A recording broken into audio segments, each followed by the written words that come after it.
আমিন যারা বলেছেন সর্বনাশ। কেন? একটু বোঝেন। আমিন শব্দটা বাংলা না আরবি? কি শব্দ? আরবি শব্দ। রাইট, ঠিকই বলেছেন, আরবি শব্দ। এই আরবি শব্দটা যদি শুদ্ধ না হয়, যদি সঠিক না হয়, মানে যদি পাল্টে যায়, তাহলে আল্লাহ অসন্তুষ্ট হবেন না সন্তুষ্ট হবেন? কেমন দেখবেন একটু বুঝে নেন। ও বন্ধু আমার, আমিন বলা হয়। আমিন শব্দটা হলো আরবি শব্দ। এর বাংলা মানে হলো বিশ্বাসী। কি বললাম জোরে বলেন? বিশ্বাসী। এই জন্য জায়গা জমি যারা মাপে এদেরকে বলা হয় আমিন। মানে দুজনের পক্ষ থেকে একটা জায়গা মাপবে, কোনোদিকে যেন ঠেলে না দেয় ইচ্ছাকৃতভাবে। বিশ্বাসী মানুষ হতে হবে। এই জন্য যারা জায়গা জমি মাপে ওদেরকে বলা হয় আমিন। আপনাদের এদিকে কি বলে? সব জায়গায় আমিন বলে। কারণ এটা বাংলা নয়, ইংলিশও নয়, হিন্দিও নয়, এটা আমার আল্লাহর ভাষা, আরবি শব্দ। এ আমিন শব্দের অর্থ হলো বিশ্বাসী। প্রিয় বন্ধু আমার, আমরা প্রত্যেকে নামাজে সূরাতুল ফাতিহা পড়ি। গায়রিল মাগযুবি আলাইহিম ওয়ালাদ-দাল্লিন। এরপরে কি পড়ি? হাবেজ সাহেব বলবে না, আমিন যারা পড়বেন সর্বনাশ হয়ে যাবে। প্রিয় বন্ধু আমার, সূরাতুল ফাতিহার পরে গায়রিল মাগযুবি আলাইহিম ওয়ালাদ-দাল্লিন, তারপরে যারা পড়বেন আমিন, আল্লাহ বলবেন ফেরেশতারা তাড়াতাড়ি আয়। ও আল্লাহ গিয়ে কি করব? বলবে ঝাঁটান মার মুখে করে। আল্লাহ কেন? বলবে নামাজে দাঁড়িয়ে সূরাতুল ফাতিহার পর জমি জায়গা মাপার কথা মনে পড়ে গেছে, আমিনকে ডাকতেছি।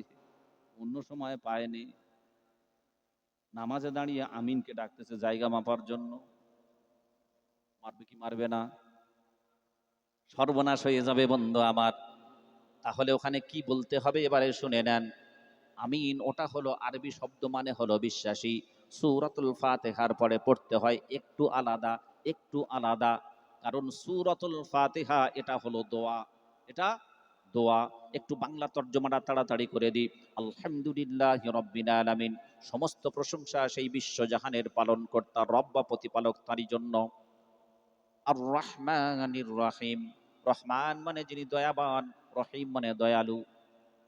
মালিক ইয়াউমিদ্দিন, তিনিই হলেন বিচারাদিনের মালিক। মালিক ইয়াউমিদ্দিন, ইয়াকা না'বুদু ওয়া ইয়াকা নাস্তাঈন। আমরা কেবল তাঁরই ইবাদত করি আর তাঁরই কাছে আশ্রয় প্রার্থনা করি, সাহায্য চাই। সাহায্য কার কাছে চাই? আল্লাহর কাছে। ইবাদত করি কার? আল্লাহর। এই পর্যন্ত মানেটা শুনলেন, এইবারে শোনেন, এবার যতগুলো আয়াত আসছে সবকটা আল্লাহর কাছে দোয়া চাওয়া। এরপরে বলা হয় ইহদিনাস সিরাতাল মুস্তাকিম। ও আল্লাহ, এতক্ষণ তোমার বড়ত্ব বর্ণনা করলাম। ইহদিনাস সিরাতাল মুস্তাকিম, আল্লাহ গো তুমি আমাকে সিরাতাল মুস্তাকিম অর্থাৎ জান্নাতের পথে পরিচালিত করো। দোয়া চাইলাম, নাকি না? ইহদিনাস সিরাতাল মুস্তাকিম সিরাতাল্লাযীনা আন'আমতা আলাইহিম। আল্লাহ ওই পথে তুমি পরিচালিত করো যে পথে তোমার বান্দারা নিয়ামত পেয়েছে, পুরস্কার পেয়েছে, আল্লাহ ওই পথে তুমি পরিচালিত করো। গায়রিল মাগযুবি আলাইহিম ওয়ালাদ-দাল্লিন, আল্লাহ ওই পথে পরিচালিত করো না যে পথে তোমার বান্দারা ধ্বংস হয়েছে, আযাবে গ্রেফতার হয়েছে, আযাবে পতিত হয়েছে। আল্লাহ ওই পথে তুমি আমাদেরকে পরিচালিত করো না। দোয়া চাইলাম না অন্য কিছু?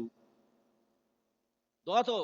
প্রিয় বন্ধু আমার, এই সূরাতুল ফাতিহা শেষ করার পর হাদিস শরীফের ভিতরে পাওয়া যায়, আল্লাহর কোন বান্দা বান্দি যদি ওই ছোট্ট ছোট্ট দোয়াটা পড়ে, ছোট্ট দোয়াটা পড়ে, আরবি শব্দ। আল্লাহর রাসূল বলেন ওইটা যদি ফেরেশতাদের সঙ্গে মিলে যায়, আমার ওই উম্মাতানির জন্য জান্নাতটা ওয়াজিব হয়ে যায়। সেটা কি? এইবারে বলবো তো। ওই আমিন, আমিন নয়, সেটা হলো আমিন। কি বললাম? মুখস্থ করে নেন, আমিন। হুজুর, এইটুকু পার্থক্য, এত সর্বনাশ? হ্যাঁ, আতে একটু টান দিতে হবে, আতে একটু টান দিতে হবে, নইলে টান যদি না দেন ওর মানে হয়ে যাবে বিশ্বাসী। আর আমিন এর বাংলা অর্থ হলো, আল্লাহ এতক্ষণ যা দোয়া চাইলাম তুমি কবুল মঞ্জুর করে নাও। আল্লাহ রাসূল বলেন সূরাতুল ফাতিহার পর আমার উম্মাতানি যারা আমিন পড়ে, অর্থাৎ আল্লাহকে বলে আল্লাহ তুমি কবুল মঞ্জুর করে নাও, এই আমিন শব্দটা আমার আল্লাহর ফেরেশতারাও বলে আল্লাহ তুমি কবুল মঞ্জুর করে নাও। আল্লাহ রাসূলের হাদিসের সারমর্ম হলো যে আমার উম্মাতানিরা যখন সূরা ফাতিহার পরে আমিন শব্দ পড়ে, ওই সাথে সাথে আল্লাহর ফেরেশতারাও আমিন পড়ে। আল্লাহর এই বান্দার পড়ার সাথে যদি কোনো একটা ফেরেশতার পড়াটা মিল হয়ে যায়, আল্লাহ রাসূল বলেন তার জন্য জান্নাত ওয়াজিব হয়ে যায়। এজন্য সঠিক পড়তে হবে তো নাকি? হ্যাঁ, ইচ্ছা মতো পড়লে হবে? লাভের জায়গায় লস হবে, হ্যাঁ কি না? লস হবে।